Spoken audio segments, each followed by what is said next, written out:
Assalamualaikum warahmatullahi wabarakatuh. USM News kembali hadir menjumpai Anda. Beragam informasi menarik akan kami sajikan untuk Anda selama 30 menit ke depan. Bersama saya Yeremia Fioni dan berikut USM News selengkapnya.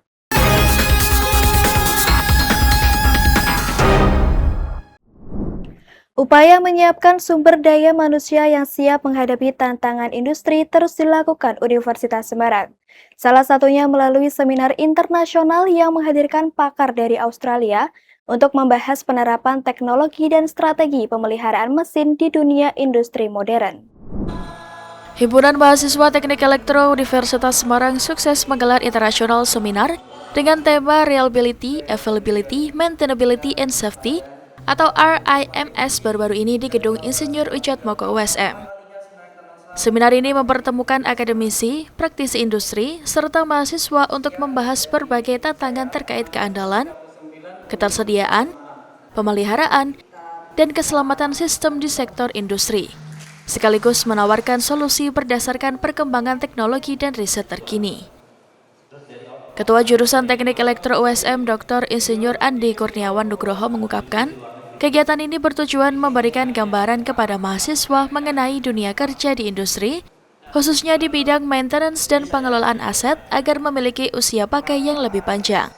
Kegiatan seminar internasional ini kami mengundang beberapa narasumber yang begitu expertise di bidang industri, ya, terutama untuk maintenance dan sebagainya, karena tujuan dari seminar internasional ini adalah bagaimana adik-adik mahasiswa itu bisa mengerti pola pekerjaan yang ada di industri, terutama dalam bidang maintenance, kemudian bagaimana menyusun prediksi ke depan seperti apa, sehingga kontennya adalah mesin ataupun di dunia industri itu bisa lifetime-nya semakin panjang. Maka harapan ke depan dari kegiatan seminar ini membekali dari anak-anak dari teknik elektro khususnya itu bisa terjun di dunia industri, karena pengalaman dari para narasumber memang bukan main, karena memang bekerja di dunia industri terutama untuk industri di luar negeri, ya. Mahasiswa mendapat kesempatan belajar langsung dari 3 pakar lintas negara sebagai narasumber utama. Materi pertama mengenai sistem distribusi listrik untuk pemanfaatan sistem sesuai prinsip RIMS oleh Dr. Insinyur Priyo Adi Sesotyo STM Engineering IPU yang merupakan dosen teknik elektro USM. Materi kedua mengenai program perawatan mesin untuk menghindari kerugian akibat kerusakan dikupas tuntas oleh Mr. Puji Basuki STMT, seorang praktisi senior dari meteorologi Australia. Sementara materi ketiga mengenai Vibration Theory and Engineering Case dipaparkan oleh Dr. Asma Putra Yazis ST MSc PhD, seorang dosen dari Curtin University Australia. Dr. Asma Putra Aziz ST MSc PhD mengungkapkan, pemahaman terhadap teori dasar dan matematika sangat penting karena menjadi fondasi dalam menyelesaikan berbagai persoalan teknik di lapangan. Penerapan teori tersebut juga berperan dalam meningkatkan keselamatan kerja, mempermudah proses perawatan mesin, mengoptimalkan performa, sekaligus menekan biaya operasional.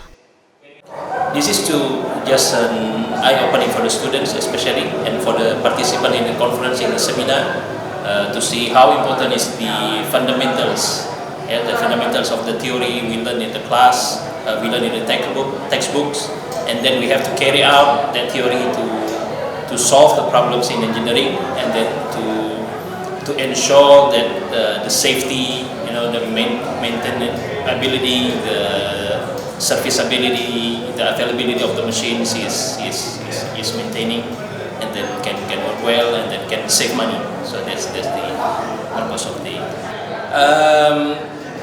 I hope that this kind of seminar where the students get to be exposed to external experts from industry can be maintained regularly, maybe in yearly or in 2 years, so one in 2 years, so that the students can have a different experience rather than only receiving the knowledge in the class, but also directly from the experts from the industry. Melalui kegiatan ini, HME USM berharap mahasiswa tidak hanya menguasai teori di dalam kelas, tetapi juga memiliki wawasan global serta pemahaman yang lebih dekat dengan kebutuhan industri. Setelah mengalami penurunan selama 3 hari berturut-turut, harga emas batangan produksi PT Aneka Tambang atau Antam kembali menguat pada perdagangan hari ini. Kenaikan juga terjadi pada harga buyback atau pembelian kembali emas. Harga emas Antam logam mulia pada Kamis 2 Juli 2026 naik sebesar Rp15.000 menjadi Rp2.640.000 per gram. Kenaikan ini mengakhiri tren pelemahan harga emas yang dalam 3 hari sebelumnya tercatat turun hingga Rp35.000. Tak hanya harga jual, harga buyback atau pembelian kembali emas Antam juga mengalami kenaikan sebesar Rp25.000. Saat ini, harga buyback berada di level Rp2.345.000 per gram. Harga tersebut berlaku di butik emas logam mulia Grahadipta Pulau Gebang, Jakarta, sebagaimana tercantum dalam situs resmi logam mulia Antam. Bagi masyarakat yang ingin membeli emas batangan Antam, transaksi akan dikenakan pajak penghasilan atau PPh pasal 22 sebesar 0,25% bagi pemilik nomor pokok wajib pajak atau NPWP dan 0,5% bagi pembeli yang belum memiliki NPWP. Sementara itu, untuk transaksi buyback dengan nilai di atas Rp10 juta dikenakan PPh pasal 22 sebesar 1,5% bagi pemilik NPWP dan 3% bagi non-NPWP. Pajak tersebut dipotong langsung dari total nilai transaksi buyback. Peringatan Hari Bayangkara ke-80 menjadi momentum bagi Presiden Prabowo Subianto untuk menegaskan kembali pentingnya peran kepolisian negara Republik Indonesia dalam menjaga stabilitas keamanan serta mendukung berbagai agenda pembangunan nasional. Upacara peringatan ke-80 Hari Bayangkara dipimpin langsung oleh Presiden Prabowo Subianto di lapangan Satuan Latihan Korps Brimob Cikeas, Kabupaten Bogor pada Rabu lalu. Dalam amanatnya, Presiden menegaskan bahwa Polri memiliki peran penting dalam menjaga keamanan dan ketertiban sebagai fondasi utama bagi keberhasilan pembangunan nasional. Menurut Presiden, Indonesia saat ini tengah menjalankan berbagai transformasi di bidang ekonomi, birokrasi, pendidikan, pangan, dan energi. Untuk mewujudkan cita-cita tersebut, dibutuhkan situasi yang aman dan kondusif. Polri harus menjadi institusi yang semakin profesional, dipercaya masyarakat, serta selalu berpihak pada kepentingan rakyat. Saudara-saudara sekalian, keamanan tidak hanya berarti tidak adanya kejahatan. Keamanan berarti rakyat leluasa bekerja. Petani berani menanam, nelayan berani melaut, pengusaha berani investasi, guru tenang mengajar, anak-anak tenang belajar, dan masyarakat dapat beribadah dengan damai sesuai agama dan kepercayaan masing-masing.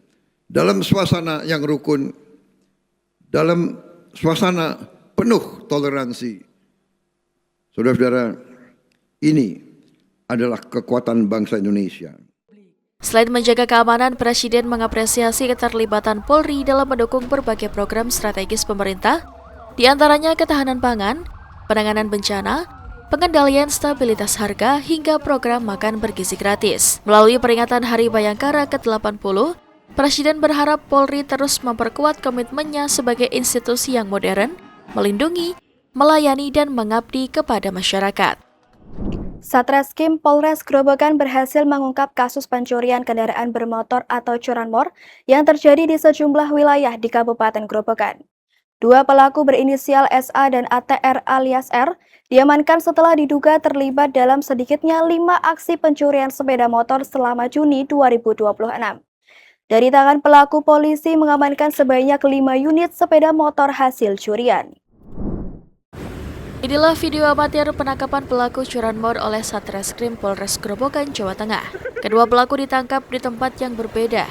Dalam penyelidikan, polisi mengamankan SA di sebuah rumah kos di Desa Dangi, Kecamatan Godong, Gerobokan, Jawa Tengah. Sementara ATR alias R juga berhasil diamankan pada hari yang sama di wilayah Desa Kuaron, Kecamatan Gubuk. Dari tangan kedua pelaku, polisi mengamankan sejumlah barang bukti. Kedua pelaku kemudian digelandang ke Polres Gerobokan bersama 5 unit sepeda motor hasil kejahatan kedua pelaku. Kedua pelaku melakukan aksi di 5 lokasi di wilayah Gerobokan. Menurut Wakapolres Gerobokan, Kompol Muhammad Fadlan, menjelaskan bahwa para pelaku beraksi di beberapa lokasi, yakni wilayah hukum Polsek Toro sebanyak 2 tempat kejadian perkara, serta masing-masing 1 TKP di wilayah Polsek Gubuk, Godong, dan Tanggung Harjo. Para pelaku menyasar sepeda motor yang diparkir di tempat sepi maupun saat pemilik lengah. Modus yang digunakan pelaku yakni berkeliling menggunakan sepeda motor untuk mencari sasaran. Setelah mesin berhasil dihidupkan, pelaku membawa kabur sepeda motor hasil curian, sedangkan rekannya mengikuti dari belakang menggunakan kendaraan lain.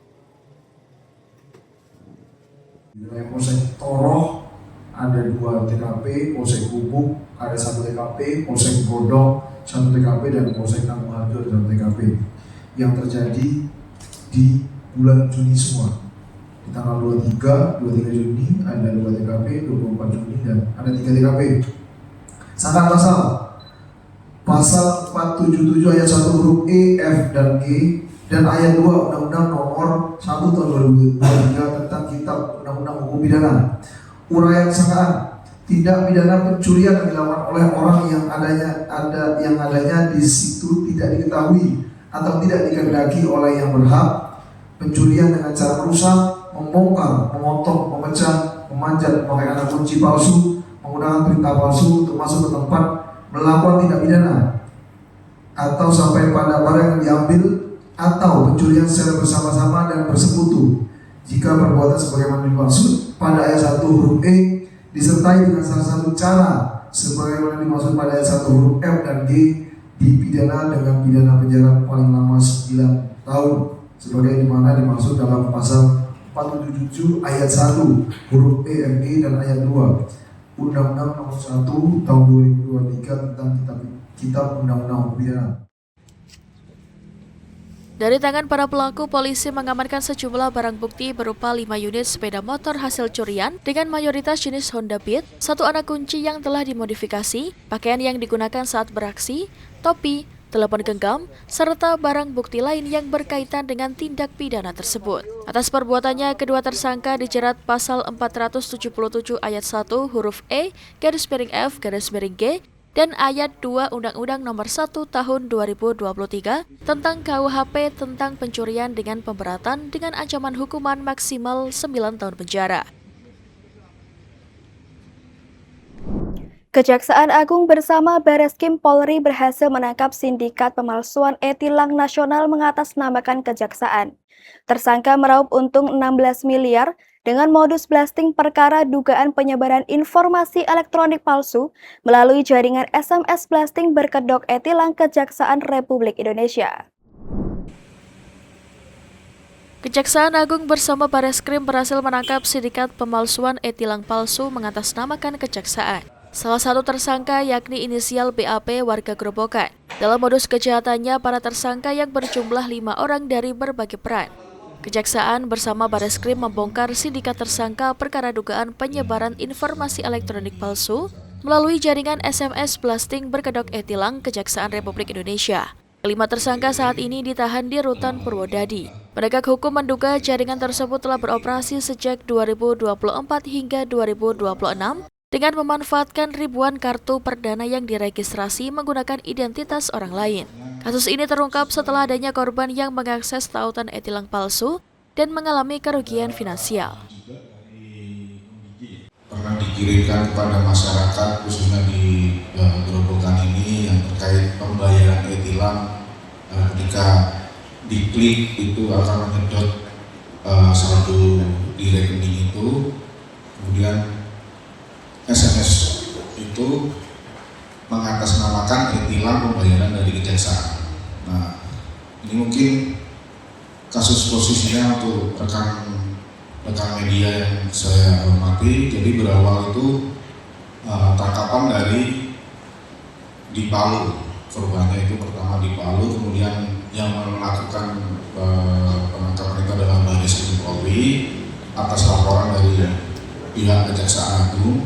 Kemudian itu kita dari Bareskrim itu melakukan penyelidikan berjumlah 4 orang yang memang telah sudah dilakukan tahap 2 sekitar 1 bulan yang lalu. Atas keterlibatannya dalam rangkaian aktivitas tersebut, BAP disebut memperoleh keuntungan finansial berupa komisi pengiriman SMS dan pembayaran dari sindikat yang diterima melalui aset kripto. Perkara ini sekaligus menjadi sorotan karena menunjukkan bagaimana penyalahgunaan data kependudukan dan registrasi kartu SIM dapat dimanfaatkan untuk mendukung kejahatan cyber berskala nasional. Pemerintah terus mendorong peningkatan prestasi olahraga nasional melalui pembinaan atlet yang terarah dan berjangka panjang. Pesan itu disampaikan Menteri Pemuda dan Olahraga Erick Thohir saat membuka Rakernas Persatuan Judo Seluruh Indonesia tahun 2026 di Depok, Jawa Barat baru-baru ini. Dalam sebutannya, Menpora memberikan apresiasi atas capaian cabang olahraga judo yang berhasil menyumbangkan medali pada ajang SEA Games Thailand 2025, sekaligus membantu Indonesia menempati peringkat kedua klasemen akhir. Erick Thohir menyebut judo berhasil menyumbang 4 medali emas, 2 medali perak, dan 1 medali perunggu pada ajang tersebut. Ia menilai capaian ini harus menjadi motivasi untuk meningkatkan prestasi pada SEA Games berikutnya di Malaysia tahun 2027. Menpora juga menyoroti ketatnya persaingan antar negara di kawasan Asia Tenggara, sehingga diperlukan persiapan atlet yang lebih matang dan berkelanjutan. Ia menegaskan bahwa pembinaan atlet tidak bisa dilakukan secara instan, melainkan membutuhkan perencanaan jangka panjang melalui program pemusatan latihan nasional atau Pelatnas. Erick Thohir juga mengapresiasi PCSI yang telah menyusun strategi pembinaan olahraga secara jangka pendek, menengah, hingga jangka panjang sebagai bagian dari pengembangan prestasi judo Indonesia.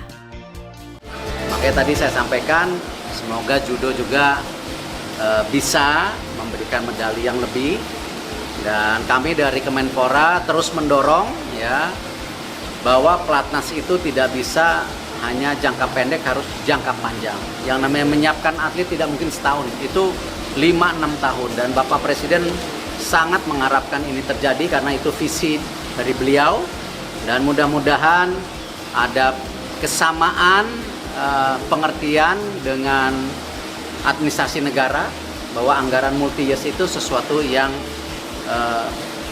sudah dilakukan di banyak negara, dan ini yang tentu kehausan yang sedang ditunggu-tunggu seluruh cabang olahraga, bahwa memang tidak mungkin menghasilkan juara dengan sistem kepelatihan yang sangat singkat, tidak mungkin.